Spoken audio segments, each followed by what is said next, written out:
அதையும் தாண்டி புனிதமான நல்லா சவுண்டா பாடிடலாம் சரிங்களா?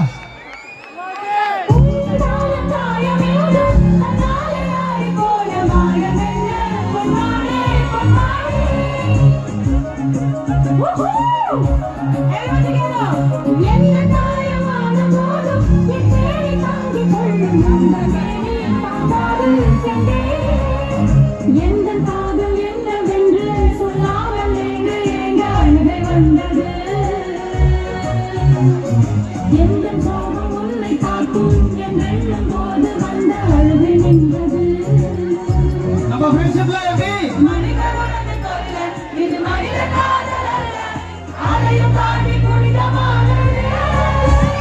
அபிராமியே காலாட்டும் சாமியே நான் தானே